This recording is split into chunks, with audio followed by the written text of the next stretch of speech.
country in the world, Canada is affected by Donald Trump and tariffs. There is not a country on the planet that has not been hit by tariffs from the current U.S. administration. However, there was a very telling comment from the U.S. ambassador to Canada on CTV News this week. And Paul, explain to the viewers right now the big picture, what he talked about and how different it is from maybe the narrative that we are receiving on a daily basis. Yeah, Jim, what a social experiment this one is, right? So the conversation with a reporter, and I don't need to go into the details of the person, but anyways, U.S. ambassador gets on and they're grilling him, back and forth about, isn't Canada being penalized because we've given up the digital tax. We went out and got fentanyl. We spent $1.3 billion to shore up our borders, which quite frankly, we needed to do anyways. So we spent $1.3 billion. We shored up our borders, but we're still getting penalized, right? That goes on to the end, and the U.S. ambassador, which he just threw a huge twist or wrench into it. He says, well, you're only paying an effective tax of 5%. And that's the best rate of anyone in the world, right? Look at India that just got jacked up to 50%. And the reporter kind of rears back. He says, what do you mean? He says, well, your effective tax rate. So if you take out the USMCA, CUSMA, which makes up 85%, and as you and I both know, those are mostly energy purchases. So gas, natural gas, oils, whatnot. You got it, yeah. So that makes 85% of our trade. Zero tariffs, right? So now we're not paying anything. And then he says, well, you're only 15, and there's steel, aluminum, and then there's soft lumber. Correct. So those are high, but they only make up 15%. And out of that 15% bundle, they only make up a small amount of that. So quite frankly, when you average all those in, zero at 85% and the high amount on the other two items, and then all the other 10, 15% items we put on, it averages out to 5%. So Stephen Murin, remember, I don't know if you remember this conversation, and you and I talked weeks and weeks ago when tariffs came. Yeah. So the the head of economists for the U.S. government, when you live in the U.S., and I lived just outside of Washington, it's really cool because they have 12 or 15 think tanks of people. So Stephen Murin was the head economist for the think tanks for the Republican government for years. And he's now taken the role of the head economist of the whole government.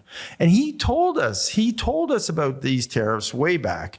And he predicted that for Canada, it would have a less than 1% effect on the end user. So when we're saying, oh man, everything's going to go up, it's going to go crazy. Steve Murin told us that based on the USMCA CUSMA agreement, based on all these tariffs coming, Canadians would see the end user Canadian, the customer, would see a very small amount because by the time it got absorbed by the manufacturers, passed off between everyone before it gets to the end, we would not see the impact. And he's right. He's basically the conclusion. And, we're running around. So there's the interesting part of this. Sorry, I'm going off. Go, Paul. The interesting part to me is here we are, and this was a great, the U.S. ambassador, the reporter system, well, we're in a trade war. He says, we're in a trade war. What trade war are we in? As Americans, we're not in a trade war. Are you in a trade war?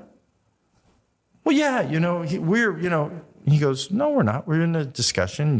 We don't tariff much of what we actually purchase from you. So quite frankly, I don't think we're in a war. And quite frankly, he went on to explain to him, we're not only in a war, but we're not interested in being in a war. And quite frankly, your negotiators are doing a very good job at keeping Canada at the lowest tariff rate of anywhere in the world. So then all of a sudden, we want to subsidize industries. Right. Yeah. So Paul, I think, and I'm glad he brought up the job that the negotiators for the country are doing, but you can't separate what all the tariff talk is with the talk about the 51st state. And that scared a lot of Canadians that thought of being swallowed up by America. And that is basically skewed our view of reality and perception of the tariffs. So when the U.S. ambassador, in a very calm, intellectual, eloquent way, explains what it is in real terms, and you go, oh, because up until then, it's been 51st state tariffs, and he's going to crush Canada economically. That's all we've heard for months. Yeah. No, I get it. But yeah, not well explained. I get it. And that's his style. It's unique. It's a bad style point, right? I get it. But, there's some interesting things that you need to kind of consider in there. And in July, the RCMP came out and told us we now have 4,000 gangs in country, right? When we went for this mass immigration push and everything else, we actually pulled everyone off investigations, criminal investigations, and we opened up the borders, and we basically spent all our time just getting people in the country, right? So that's a challenge. Trump, the U.S. government is well aware of what's going on here. We have some challenges in Canada, and I don't think we can't hide it. We have some defense challenges, right? The Arctic is wide open. If you listen to Steve Bannon, those of you who get a chance, very interesting when he explains what the Arctic and what's going on up there and how that has a bigger global implication than we think. So therefore, when he's saying it, I get what he's saying, and I don't love what he's saying because he's saying in a really kind of demeaning way. And I think a lot of that came from Trudeau and, the bumping between the two parties. They did not get along. No, they didn't get along. And, quite frankly, all this stuff we're hearing now between Macron and Trudeau and all this stuff.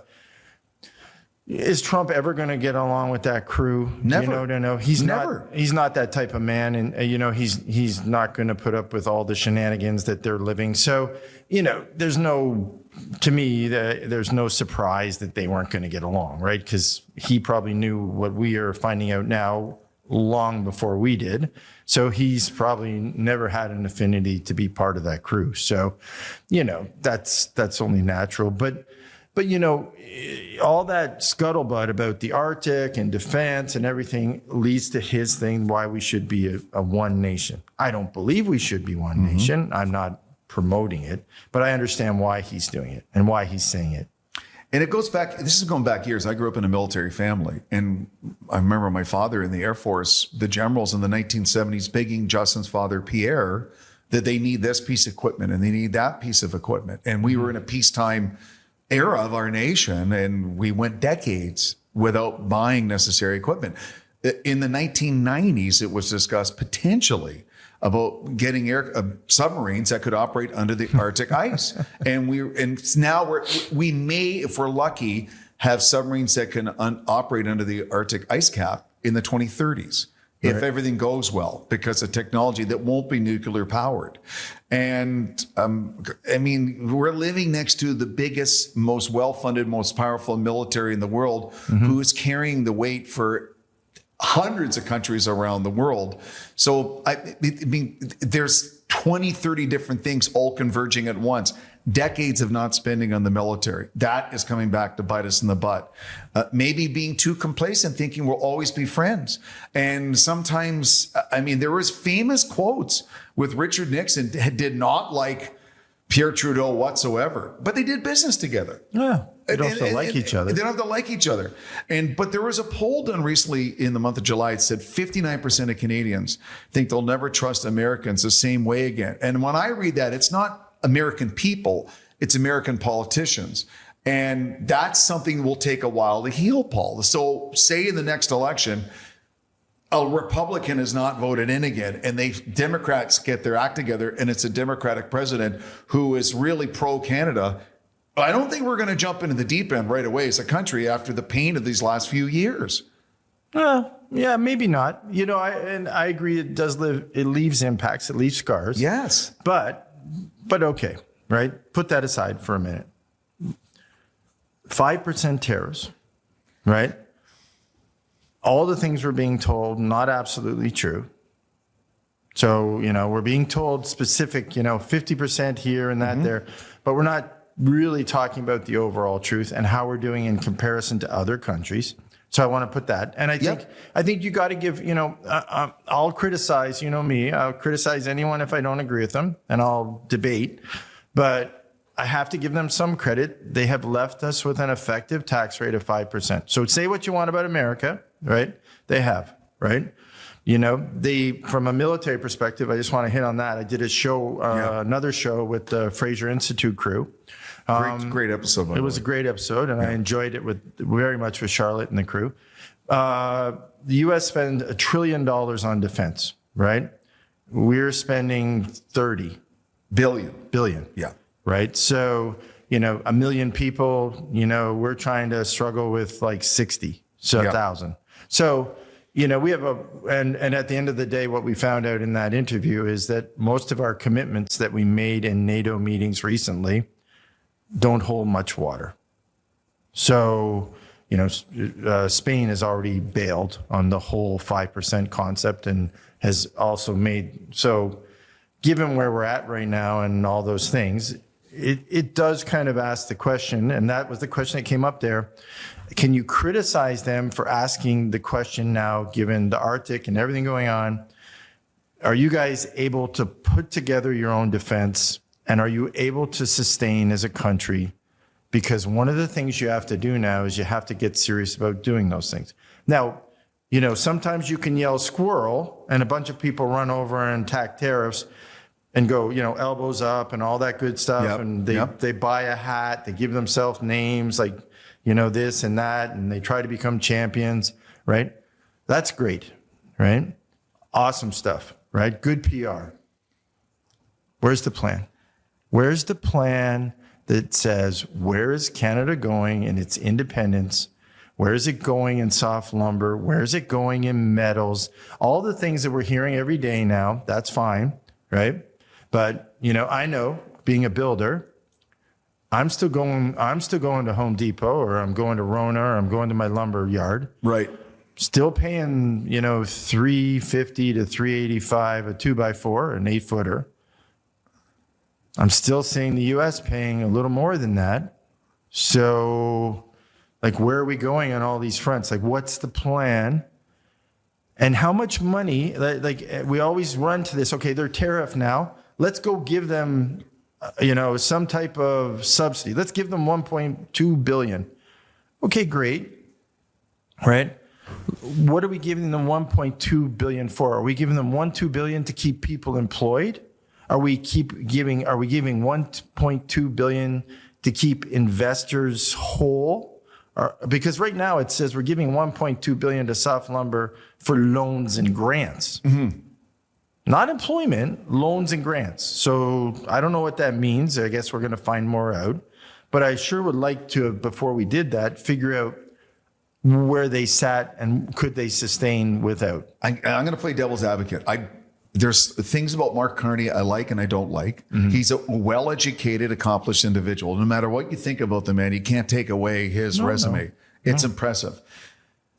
In defense of him and the Canadian government right now, things are happening so fast with an erratic U.S. president who seems to make things up every day on the go that I wonder how easy it is to plan. And I don't disagree with you, Paul. Mm-hmm. There should be a plan. But if there was at least a few weeks where the powers that be could get together and put together a comprehensive plan without something changing every day, it would help. I know the First Minister's Conference they had recently, there was some good out of that. Alberta, Saskatchewan, Ontario are gung-ho to build a pipeline to the James Bay region and ship gas and oil to Europe. Great. That'd be great for the Canadian economy. But Manitoba hasn't signed on yet. So that's where, as a leader, as a prime minister, as a government, they have to get everyone on board, say this is for the good of the country, and the tax revenue is not just it's going to help Manitoba and everyone else. Because the faster they do something like that, the better it is for everyone. Oh yeah, that's a plan. Yeah. But isn't that part of being a great leader? Yes. You say I'm very accomplished, and I agree, right? But your success is based on how many things you, as a government or as a leader in government is how many things you can coordinate and make happen and execute, right? And to me, that is really one of the key things that I think we're facing right now. We're spending all our time. You said, how can I plan? Okay. The ambassador was very clear the other, was very clear. He sat down and he said, listen, your effective tax is only 5%. We have a lot of issues coming up. Look at, he fed Tim Cook his lunch yesterday, right? Yeah. And good for him. He got Apple to bow down to him and actually, spend $3 billion more in the US, some crazy number. So, he's busy making his country thrive. Now, That's his job. it's his job. That's his job. That his success will not be, whether Canada does well, his success will not be monitored or measured by how we do. So he's out there doing what he needs to do for the Republican Party in the United States of America government. So he's doing what he needs to do. So you got to remember that he's out making all that happen. So, that's the measure of success for him. And the ambassador said, I'll get back to Canada, or we'll get back to Canada when we've got the other things done, because you guys are okay. You got the lowest tariff rate. So that would, to me, if I'm a leader here, I would turn and I'd say to myself, okay, right, I get it. So, I got 700 or whatever number of forest fires going in throughout Canada right now. I got smoke inundating other countries, right? The U.S., our neighbor. Some of the worst air quality in the world. Some of the worst air quality in the world. Hey, you know what? I have an opportunity to create a program that will employ thousands of men and women to go, clear brush and get back to doing a program that we should have been doing before we made all those cuts and before all those crazy things, that decimates acres and acres that will never regrow. And we can fix that. So let's take some of those people in the soft lumber industry and let's get them overworking. Let's make sure, help those companies transition over. That makes sense to me. That is a good program to fund and make happen. Just putting money out there and saying, okay, I'm now going to fund an industry, I'm not sure that works, right? And Paul, if I'm McCartney in the government, actually, I would be championing the fact that the U.S. ambassador said that. He said that our negotiators are doing a good job. He said that our effective tariff rate is 5%. That would calm a lot of Canadians down. Maybe pull the intensity back for a lot of people saying, hey, look, we're doing our best. Listen to what the U.S. ambassador said. Effective rate is 5%. He said our negotiators are doing a great job, and let's plan in making it better. And maybe the future is some reliance in the U.S., some reliance in Europe, some reliance other places. And I don't know any business that puts all their chips on the table and expect it always to hit 21 every hand. I think that in the end, it could be a good thing for Canada to have a more diversified economic stream with money coming from different parts of the world. If we stop yelling squirrel, or in our case, tariff. Let's do this. I agree. I agree. Let's take the word tariff. Yep. For 30 days. Let's take it out of our vocabulary and we don't use it anymore. I'll make a challenge out there. Let's remove the word for 30. Let's do 90 days so we can least.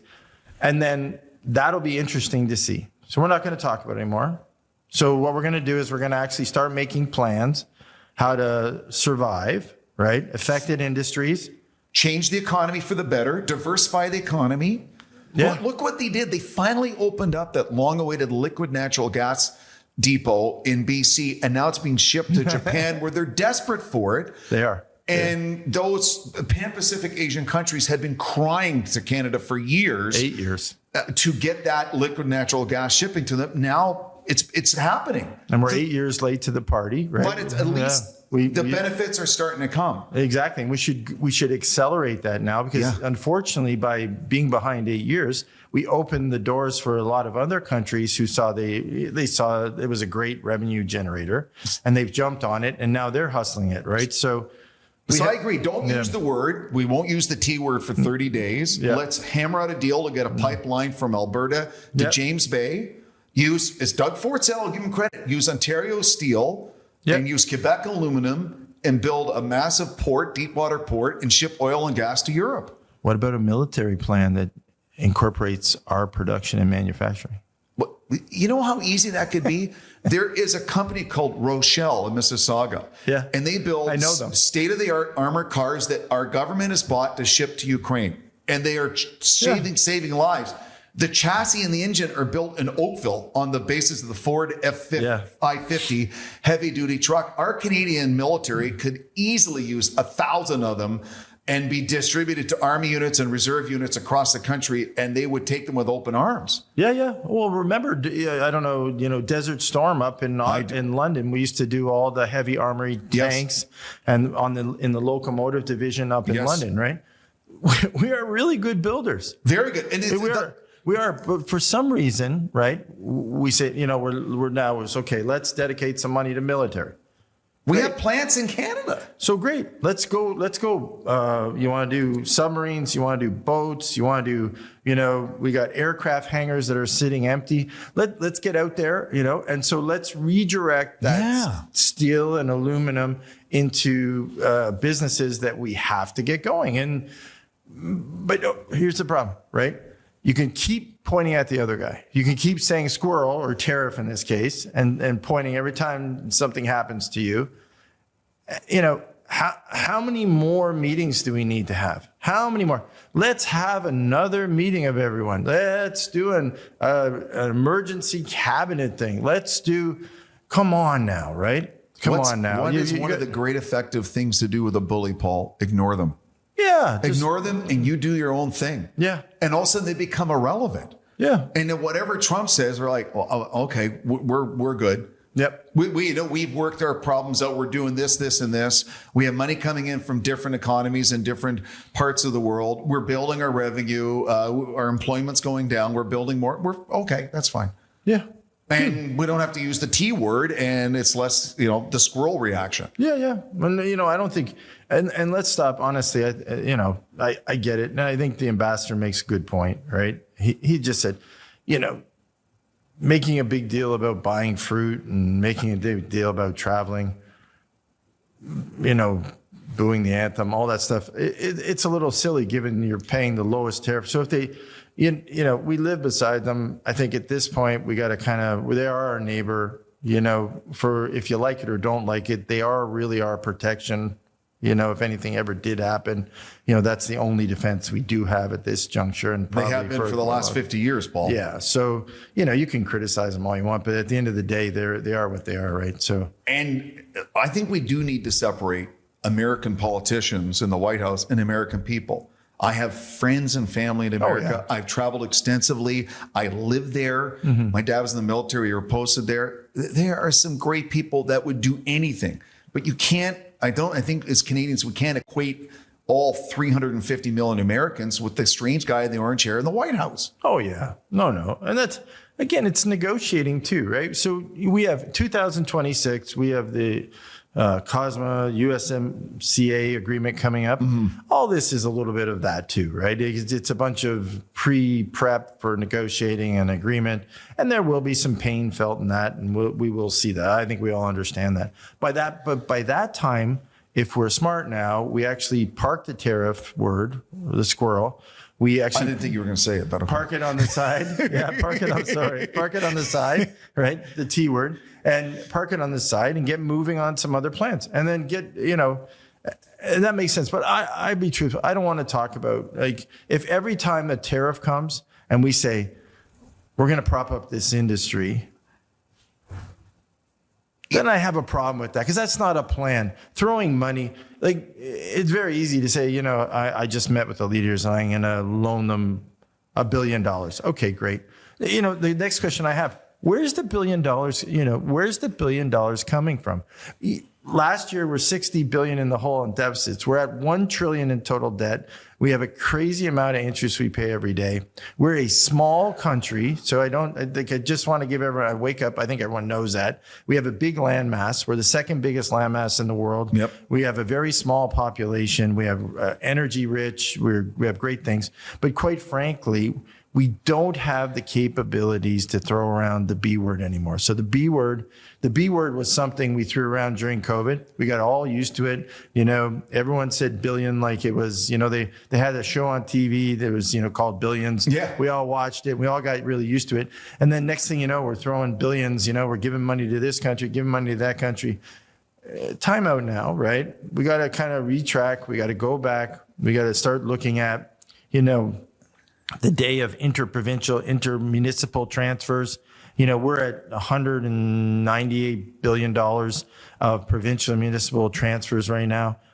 That's all got to end at some point, right? The only good of all of this, Paul, to be honest with you, is it forced the country and the premiers and the provinces, it's been talked about for years, to tear down interprovincial trade barriers, to start making it easier for business in Ontario to do business in Alberta and vice versa, to actually be a country. For years, you couldn't even buy a bottle of wine from BC. That was illegal. But it was totally legal to buy wine from California. Yes. So that never made sense. No. So through all of this, if there's any good, Paul, it's bringing some common sense to the Canadian economy, the Canadian government, legislation, maybe cutting red tape, and maybe opening our eyes to things that we need to do better to make our country more insular and more protected against anything like this in the future. Yeah. No, I'm with you.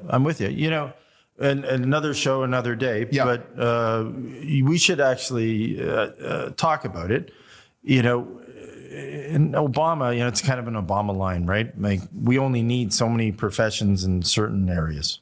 You know, there's certain things we need in this country and certain things we don't. We need more entrepreneurs. So what we need to actually open up loan capabilities for people to start businesses in sectors that are now deficient. And isn't that better use of $1 billion than giving it to big companies already have it? Well, it's interesting. So 20 years ago, President China goes to Japan and he has a meeting with the Japanese. He says, what's causing you to be so successful? And he's jealous, right? He's totally blown away by it, right? And he goes into a secret meeting. The Japanese, I don't know if you have any Japanese friends, but I've worked with them before. They're great. And, you know, During the day, they work really hard. And at night, they have fun. They party and everything. Karaoke and stuff. And usually get the truth out of them at the end, right? So because they're, you know, having fun. And so he goes out and he has a big night on the town with the president. And the secret of the success is they set up funding for small entrepreneurs throughout the country. And he went back to China and he set up small banks throughout the country that actually spearheaded a full redevelopment of the country and an economic boom that was never seen before. So, and you know, we as Canadians need to think about that. We need to start spending more time getting more people. You know, these young people we have now are, you know, they're brilliant. They know AI, they're very intelligent, right? We need to seed them to get going into industries so that, you know, and I think they'll be well fitted for it because they have the intelligence, you know, to run businesses, do accounting. They have high IT skills.